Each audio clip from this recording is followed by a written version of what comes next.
In the dawn of the 20th century, humankind achieved the impossible. We learned to fly. But within just a few years, the miracle of flight was turned into a weapon. When war engulfed Europe in 1914, the sky became a new battlefield. Vast, unpredictable, and deadly. At the beginning, airplanes were fragile machines made of wood, wire, and canvas. Pilots flew without radios, parachutes or armor, only a leather cap, a scarf, and courage. Their mission was simple: to observe enemy lines and report movements. Yet soon, as enemy pilots crossed paths in the air, curiosity turned to hostility. First came pistols, then rifles, and before long, synchronized machine guns firing through spinning propellers. The age of the fighter plane had begun. The world below looked up in awe. These young men, barely out of their teens, fought alone in the clouds, one against one, life against life. They became the Knights of the Sky, symbols of bravery and chivalry in a war otherwise defined by mud, trenches, and mass death.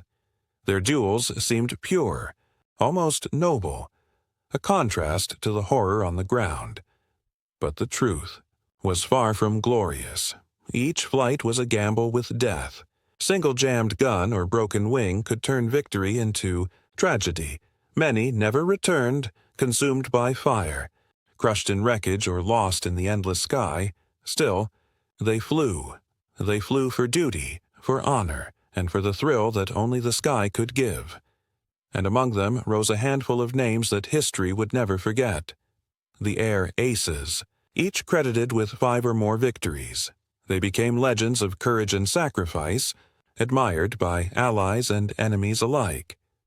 Their stories began with the first roar of the engines over Europe, and from here, our journey into the skies of the First World War begins. Albert Ball was not born into fame. He earned it in the clouds. Born in Nottingham, England in 1896, he was quiet, reserved, and deeply thoughtful. Yet beneath that calm nature burned a relentless will, the kind that would carry him into history. When war broke out in 1914, Ball was just 18. He joined the British Army, eager to serve, but it was the sky that called to him. By 1915, he transferred to the Royal Flying Corps, the cradle of Britain's early airmen. There he found his purpose. Unlike many pilots who flew in formation, Ball preferred to hunt alone. He would rise into the morning mist, scanning the empty expanse for the faint shadow of an enemy. His aircraft was simple, a light biplane armed with a single machine gun. But what he lacked in power, he made up for in precision and daring. Ball's courage was raw and unshakable. He would dive from the sun, firing with astonishing accuracy before pulling away into the clouds. His bravery became legend, not just for his victories, but for the quiet humility that followed them. He disliked attention, avoided crowds, and preferred the solitude of the airfield or the company of his comrades. By 1917, Albert Ball had become one of Britain's most successful pilots, credited with 44 victories. Newspapers hailed him as a national hero, the very image of a noble airman. But fame could not shield him from fate. In May 1917, over the fields of France, Ball engaged in one of his fiercest battles. His plane was seen spiraling down after a chaotic dogfight. Some said mechanical failure. Others believed he was struck by enemy fire. Whatever the cause, Albert Ball fell from the sky he loved. He was just 20 years old, posthumously awarded the Victoria Cross, Britain's highest honor for valor. Ball became a symbol of both the brilliance and the tragedy of early aviation. He was the perfect contradiction, gentle in spirit, fearless in battle, a young man who turned the skies into his home and his final resting place. Far from the battlefields of Europe, in the warm air of South Africa, a young man named Andrew Beauchamp Proctor dreamed not of glory, but of service. Born in 1894, he was small in stature, barely 5 feet tall, but possessed a heart that defied his size. When the First World War erupted, he enlisted with the Duke of Edinburgh's own rifles. Fighting in the harsh terrain of German Southwest Africa, he proved disciplined and determined, traits that would later define his time in the sky. After returning home and briefly resuming his studies, Beauchamp Proctor felt the pull of the air. In 1917, he joined the Royal Flying Corps, a decision that would transform his destiny. The transition was not easy. His height made flying awkward, forcing him to adjust his seat just to see over the cockpit's edge. But what he lacked in physical advantage, he compensated with unmatched precision, discipline, and awareness. By 1918, he had found his rhythm, and the sky became his battlefield. That single year, he achieved 54 confirmed victories, an astonishing feat that made him South Africa's greatest air ace. He developed a reputation for calm focus and deadly accuracy, rarely wasting ammunition and always maintaining control, even in the chaos of dogfights. To his squadron, he was Procky, quiet, loyal, and fiercely courageous. Unlike many of his peers, Beauchamp Proctor survived the war. In 1919, he was awarded the Victoria Cross, along with several other decorations for his heroism. Yet peace could not silence the skies for him. Aviation was now part of his soul. Tragically, in 1921, while training for a flying display, his aircraft stalled and crashed. He died instantly, another fallen knight of the air, lost not to battle, but to the very element he had conquered. Andrew Beauchamp Proctor was only 24. In life, he proved that greatness is not measured by size or fame, but by courage and skill. His story is one of quiet excellence, a young man from the southern edge of the world who rose into history's highest ranks of airmen. He fought not for recognition, but for the sheer honor of flight. High above the war-torn fields of France, a lone blue aircraft dove from the clouds. Its pilot, calm and fearless, was Billy Bishop, the pride of Canada. Born in Ontario in 1894, Bishop grew up restless and daring. He loved risk, speed, and competition, qualities that would make him both feared and admired in the skies. When the war began, Bishop first joined the Canadian Expeditionary Force as a cavalry officer, but fate had other plans. Watching aircraft soar above the mud and trenches, he decided that the air was where he belonged. By 1915, he had transferred to the Royal Flying Corps, and soon after, his legend began. Unlike many pilots who relied on teamwork, Bishop preferred to fly solo. He hunted alone, using surprise and aggression to overwhelm his enemies. He flew with instinct, fast, unpredictable, and ruthlessly precise. In the spring of 1917, during what became known as Bloody April, Bishop's boldness set him apart. He shot down aircraft after aircraft, often against overwhelming odds. Then came the mission that made him immortal. On June 2, 1917, Bishop launched a solo dawn raid on a German airfield. Alone, he attacked several enemy planes on the ground and in the air, destroying or disabling them before disappearing. Back into the clouds, it was one man against an entire squadron, and he won. For that act of breathtaking courage, he was awarded the Victoria Cross, becoming one of the most decorated Allied pilots of the war. By the end, Bishop was credited with 72 victories, making him Canada's top ace and one of the highest-scoring pilots of the entire conflict. But unlike most of his comrades, Billy Bishop lived to see peace. After the war, he returned home as a national hero, his name echoing across Canada. When the world plunged into another war 2 decades later, Bishop once again answered the call, this time as an air marshal, helping recruit and train a new generation of pilots. Billy Bishop was the embodiment of boldness, fearless, instinctive, unstoppable. He proved that courage and chaos could coexist. and that one man's daring spirit could shape the course of a war fought among. Among the heroes of the air, none captured the heart of a nation quite like Georges Guynemer. To France, he was not just a pilot. He was a symbol of courage, purity, and hope in a war that had stolen so much.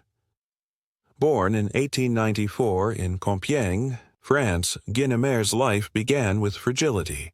He was often sick as a child, thin and pale, yet determined to prove his strength. When war erupted in 1914, he was rejected several times for military service for health reasons, but he refused to give up. Eventually accepted as a mechanic in the French Air Service, Guynemer studied aircraft with a devotion few could match. His persistence impressed his superiors, and soon he was granted the chance to train as a pilot. From the moment he took to the skies, it was clear he was born for it. Guynemer possessed a rare combination of technical skill, lightning reflexes, and deep emotional intensity. He treated flying not as duty, but as destiny. His aircraft, the sleek Spad fighter, became his sword, and the sky his battlefield.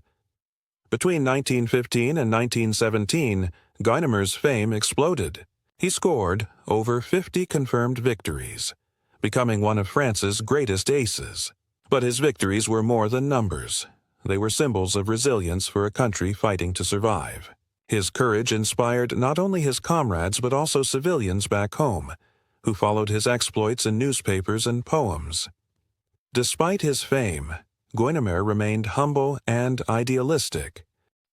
He once wrote, "My life belongs to my country. I will give it gladly." That promise would soon come true. In September 1917, during a patrol over the Western Front, Guynemer failed to return. His plane vanished into the clouds, and no trace of it was ever found. He was just 22. His death struck France like a thunderclap. The nation mourned as though it had lost a son. But in his absence, Guynemer became more than a man. He became a legend, a spirit of France itself. Even today, his name is carved into the memory of aviation, the young idealist who proved that true courage isn't found in survival, but in the willingness to give everything for one's ideals.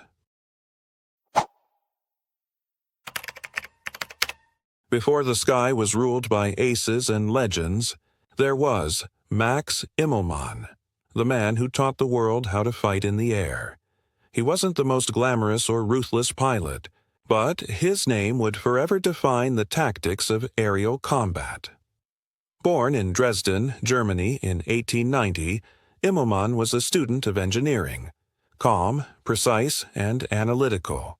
When the Great War broke out in 1914, he joined the German army as an engineer, building bridges and fortifications. But soon, like so many others, he was drawn to the new frontier of warfare, the sky.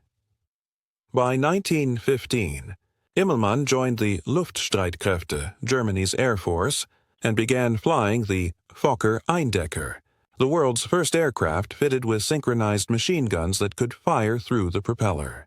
It was a revolutionary invention, and Immelmann mastered it. He became known for his patience and calculation. While others charged head-on, Immelmann studied the air, waiting for the perfect opening. Then, he'd strike like a hawk. It was during these encounters that he developed a maneuver so iconic it bears his name to this day, the Immelmann turn. This brilliant aerial tactic allowed a pilot to climb sharply, roll over at the top, and dive back at the enemy from behind, transforming dogfights forever. It turned aircraft from mere scouts into deadly machines of precision. Immelmann's success came swiftly. In just a few months, he downed numerous Allied planes and became known as the Eagle of Lee. Newspapers across Germany celebrated him as a national hero, the very embodiment of German air superiority. But the sky is a dangerous teacher. In June 1916, during an intense battle against British aircraft, Immelmann's Fokker was struck, either by enemy fire or by his own gun malfunctioning. His plane broke apart mid-air. He was killed instantly. He was only 25. Yet his legacy didn't die with him. Every pilot who performed a sharp loop in the sky, every tactician who studied air combat owed something to Max Immelmann, the man who proved that war in the air was not just bravery, but science. His name lives on, not merely in history books, but in every maneuver, every skyward roll, and every pilot who dares to master the air. Before legends like the Red Baron came to dominate the skies, there was another, a fearless young pilot who fought with unmatched daring and ferocity. His name was Werner Voss, and though his life burned fast, it shone brighter than almost any other in the Great War. Born in 1897 in Krefeld, Germany, Voss was the son of a factory owner. Intelligent, athletic, and fiercely competitive. When war broke out, he was just 17. Like many boys of his age, he was filled with dreams of glory and service to his nation. He first joined the cavalry, but soon the thunder of engines replaced the rhythm of hooves. The air called to him. By 1916, Voss had joined the German Air Service, quickly proving himself a natural aviator. Unlike most pilots who relied on strict discipline or coordination, Voss had something rarer, instinct. He flew as if born to it, performing maneuvers no manual could ever teach. While his fellow pilots relied on formations, Voss preferred to hunt alone, a solitary predator stalking the skies. He was often seen flying his Fokker triplane, painted in unique markings, diving into groups of enemy aircraft single-handedly. In one famous encounter, Voss faced 7 British aces, among them some of the finest pilots of the Royal Flying Corps. For 10 minutes, he fought them all at once, spinning, diving, climbing, using the full power of instinct and precision. His aircraft danced between bullets like smoke. Even his enemies later described his flying as beyond belief. But heroism often comes with a price. On September the 23rd, 1917, that incredible fight came to an end. Surrounded and outnumbered, his plane was riddled with bullets. Voss's triplane spiraled out of the clouds and crashed. He was just 20 years old.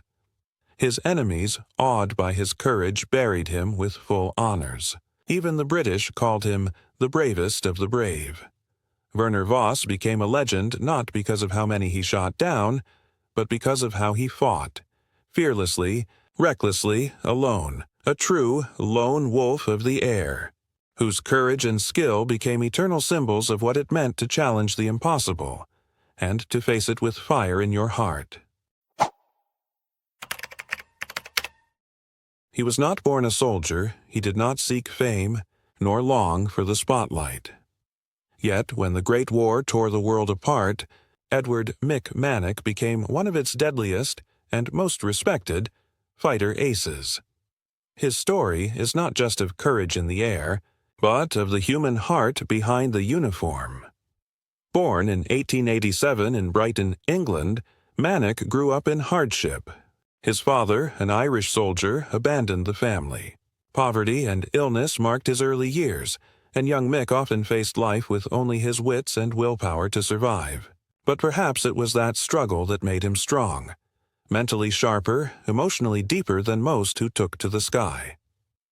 When war broke out in 1914, Manock joined the Royal Engineers. But his eyes were set higher. He transferred to the Royal Flying Corps, eager to test himself among the clouds.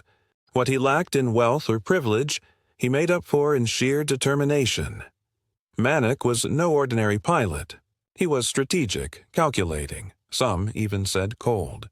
He studied enemy tactics, trained his men rigorously, and developed rules for survival in the sky.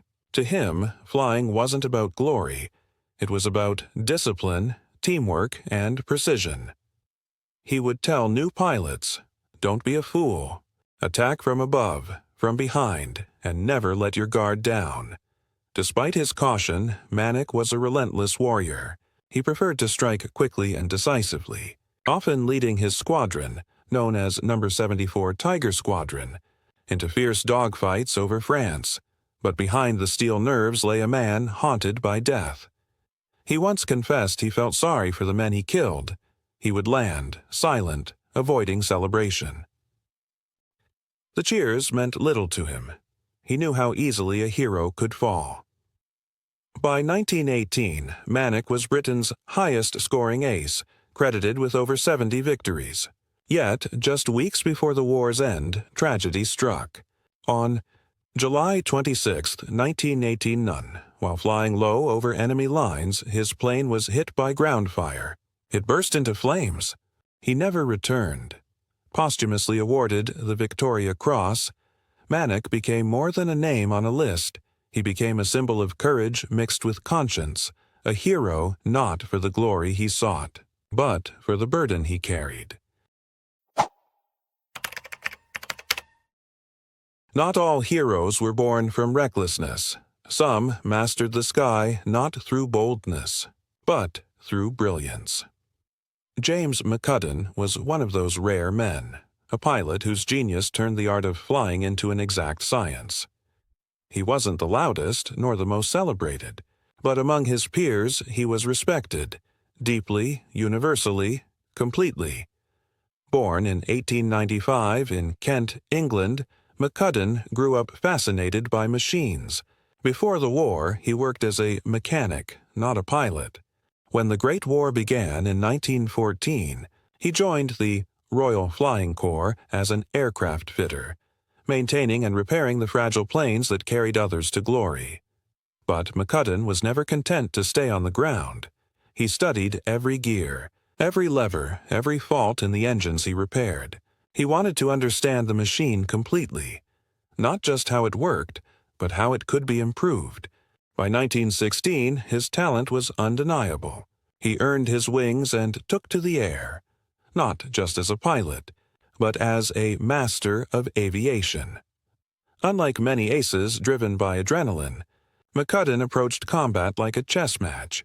He analyzed enemy behavior, predicted movements, and used altitude, weather, and sunlight to his advantage. His precision was unmatched.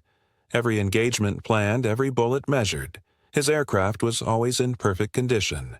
He tuned his engines himself, customized his guns, and knew exactly how to coax the best performance from his plane. It was said that flying with McCudden felt like being part of a finely tuned instrument, everything working in harmony. Between 1916 and 1918, McCudden achieved 57 aerial victories, making him one of Britain's highest-scoring aces. But his skill wasn't just in combat. It was in leadership. He trained younger pilots, teaching them not to fight with emotion, but with control. He was awarded the Victoria Cross, among many other honors. Yet, just days after receiving it, tragedy struck. On July 9, 1918, while flying to take command of a new squadron, his aircraft suffered engine failure. It crashed near the French border. He was 23 years old. James McCudden died as he lived, one with the machine, one with the sky. His legacy endures not in stories of reckless glory, but in the quiet mastery of flight, the art of making science sing through steel and wind. The First World War began as a battle fought in mud and trenches, but it was in the sky that humanity discovered a new kind of warfare, a realm where courage met innovation, and where men faced death thousands of feet above the earth with nothing but canvas wings and burning hearts. They were engineers, farmers, dreamers, turned into legends. Names like Albert Ball, Beauchamp Proctor, Billy Bishop, George Guynemer, Max Immelmann, Werner Voss, Edward Manick, and James McCudden. Each etched their story into the clouds. They came from different nations, spoke different tongues, fought under different flags. But they all shared one truth, that in the cold silence above the trenches, there was no hiding from fear. There was only instinct, and the thin edge between life and death. These men transformed aviation from an experiment into a weapon of strategy, from fragile wooden frames into symbols of speed, precision, and modern power. They gave birth to tactics, dogfights, loops. the Immelmann turn, that shaped air combat for generations. But beyond the victories and the medals, they gave the world something greater, a vision of human daring. They proved that courage is not the absence of fear, but the mastery of it. Each ace burned bright, and most burned quickly. Many died young, 20, 22, 25, their lives cut short, their legends eternal. The people they left behind saw them as knights of the air, modern warriors in a mechanical age, heroes who rose from the mud to touch the heavens. And though the Great War ended, their legacy did not. Their lessons built the foundation for every pilot who followed, from the Spitfires of World War II to the jet fighters that rule the sky today. So when we look up at the streak of an aircraft cutting through the clouds, we see more than metal. We see the ghosts of those who first dared to fly into battle, those who turned the sky into their final frontier. They fought not for fame, but because the sky was calling, and for a brief, blazing moment, the sky truly belonged to heroes.